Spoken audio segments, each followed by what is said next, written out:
हो खास प्राइस चाहिँ यसको 5,80,000 हो हैन 5,80,000 मात्रै है लुगा धुइनुपर्छ लुगा छिटो न भइदियो त hello guys welcome back to my channel it's me Karma new day new vlog so आज चाहिँ छ नो मोटो भ्लगिङ आज हामी साइकलमा जानु आँटेको भन्दा पनि मेरो साइकलको सानो कुछ बनाउनु छ यो बनाउनु छ यो आज हल्का साइकल राइडमा जाने हो साइकल बनाउने काम छ त्यो गर्नुपर्ने हो टक्क काम गरेर अन्त भाइको पनि सानो काम छ म गोल्डी भाइ गइदिएको अन्त check this out this is my MTB होइन अब हल्का साइकल कुदाउनु पऱ्यो घट्नुपर्छ अन्त सो गाइज हिम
Gabriel Bugdi.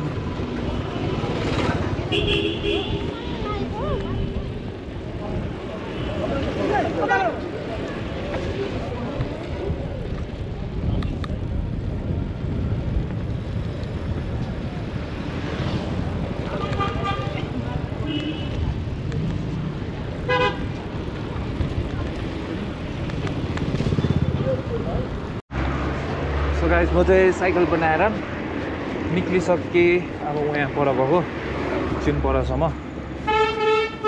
अर्मानको काम पनि छ त्यही भएर रक एन्ड रोल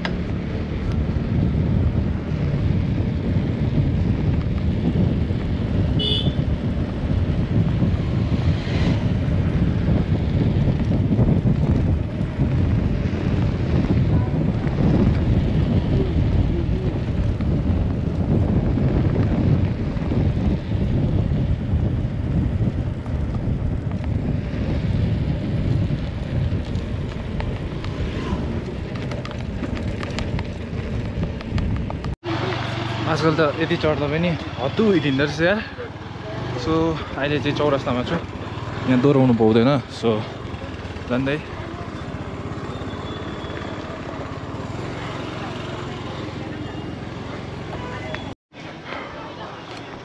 चौरास्ता चाहिँ अहिले कुछ यस्तो भइदिइरहेको रहेछ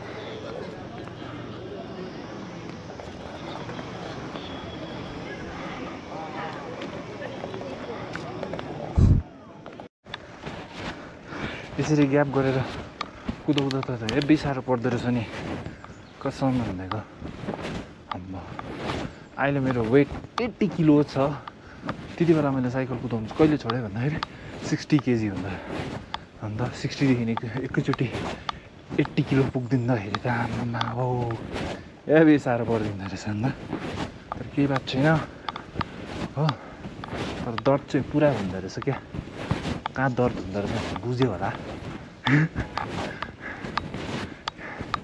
अलमोस्ट अब त पुग्नु आँट्यो हल्का चिल राइड गरिदिँदै गइदियो पनि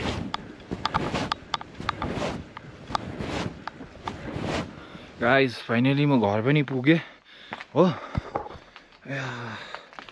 सो साइकल पनि बन्यो है अब हल्का यस्तो मैला छ हल्का पुछपाछ गर्नुपर्छ अन्त रोहनसँग प्लान भइदिएको थियो टाइगर हिल जाने, तर हामी टाइगर हिल नजाने किनकि हाम्रो भोलि राइड छ। हामी रेसको लागि अब जाँदैछु यस्तो रेकी गर्नु लागि। सो अन्त रोहन पनि आउने अरे नि त, अन्त यहीँ बोलाएँ नि त मैले, अन्त आउँदैछ अरे। अन्त पर्खिनुपर्छ केटोलाई, तर स्योर चाहिँ लागेन आउँछ कि आउँदैन, हेरौँ न अहिले है। गरम भइदिए लाए। सो गाइस रोहन चाहिँ आइपुगिसकेको छ, अन्त हामी चाहिँ यहाँ माथि छु है, यतानिर आइदिएको छ। सबैजना नमस्ते होइन। कति बाद आज कर्म दादा पनि भेट्नु पाएँ होइन। हामी त्यस्तो टचमा थिएन, तर आज हामी कति बाद भेटेँ। अन्त म यहाँ कति बाद आएको, यहाँ चाहिँ कर्म दादाको घरको त्यहाँ हो होइन। अन्त यहाँ चाहिँ मेरो के भन्नु, यो चाहिँ टक्कै होइन रोहनको बाइक, यो बाइक होइन one piece in India, one piece in India. हेर्नु न टक्कै है बबाल एकदम। हल्का यसको बारेमा भनिदेऊ न।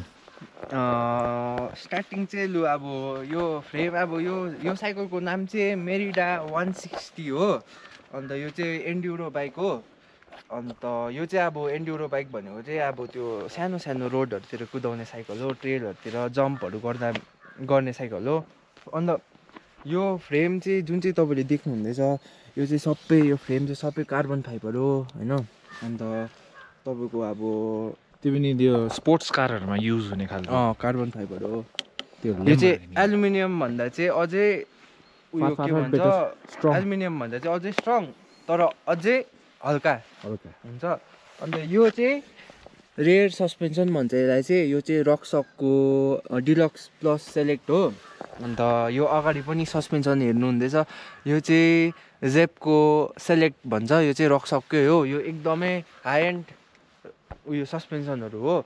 अन्त यो ह्यान्डल बार चाहिँ मेरो पुरानो साइकलको हो। अन्त यो ब्रेक चाहिँ जुन चाहिँ देख्नुहुँदैछ, यो चाहिँ SLX भन्छ यसलाई चाहिँ। यो चाहिँ एकदमै हेभी पावरफुल हुन्छ, एकदम हाइड्रोलिक। यसमा चाहिँ मान्छेले भन्छ नि क्या तिमीहरूको ब्रेकले थाम्छ यस्तो यस्तो भन्दाखेरि। सो हाइड्रोलिक भनेको चाहिँ के हो भन्दा चाहिँ अब हाइड्रोलिकमा चाहिँ यसमा तार चाहिँ हुँदैन। यो जुन चाहिँ तार देख्नुहुँदैछ यो भित्र तार हुँदैन, यसमा चाहिँ तेल जान्छ। अब जस्तो बाइकहरूको जस्तो होइन। बाइकहरू टक यहाँबाट चाहिँ फेरि यहाँ पिस्टन यो चाहिँ फेरि अब अरू अलिक के भन्छ योभन्दा लो ग्रेडको साइकलहरूमा चाहिँ खालि एउटा पिस्टन खालि हुन्छ, तर यसमा चाहिँ 4टा पिस्टन हुन्छ हो। अन्त एकदमै पावरफुल हुन्छ यो चाहिँ। अन्त देख्नुहुँदैछ यहाँ जुन चाहिँ यो चाहिँ ड्रपर पोस्ट भन्छ यसलाई चाहिँ। देखाइदेऊ न, यसलाई चाहिँ देखाइदेऊ त। यो सट्टै खोलिरहनु पनि पर्दैन, आफै यो थिचेर यो मुनि हुन्छ रिमोट कन्ट्रोल। अन्त यो रिमोटलाई टक्कै यस्तो थिच्यो भने चाहिँ आफै माथि आउँछ। अन्त यो अरू त के छैन। अब यो टायर चाहिँ अब यो म्याक्सिस भन्ने कम्पनीको हो, एकदमै राम्रो कम्पनी हो यो। अन्त यति हो, अरू त only one piece in India. Yes yes yes दर्रो छ नि फेरि, दर्रो मालो नि यो साइकल चाहिँ होइन। यो साइकल चाहिँ अब कुदाउनु पनि एकदमै बबाल मजा आउँछ होइन। अन्त या त्यति हो। दाम फेरि कति बबाल छ भनिदेऊ न। दाम चाहिँ अब आधी चाहिँ मलाई हाम्रो कोचको दोकानबाट ऱ्याड इन्भेन्जर्सबाट चाहिँ आधी चाहिँ स्पोन्सर गरेको हो। खास प्राइस चाहिँ यसको 5,80,000 हो होइन। 5,80,000 मात्रै। तर मैले चाहिँ 3,80,000मा किनेको। आधी चाहिँ मेरो कोचले चाहिँ स्पोन्सर गर्नुभएको। अन्त एकदमै खुसी छु, ग्रेटफुल छु होइन। एकदमै खुसी लाग्छ यो साइकल कुदाउँदा। त्यति हो गाइस, अरू त त्यति हो। हल्का सिनेमेटिक हेरिदिउँ न होइन यो साइकलको होइन गाइस। यस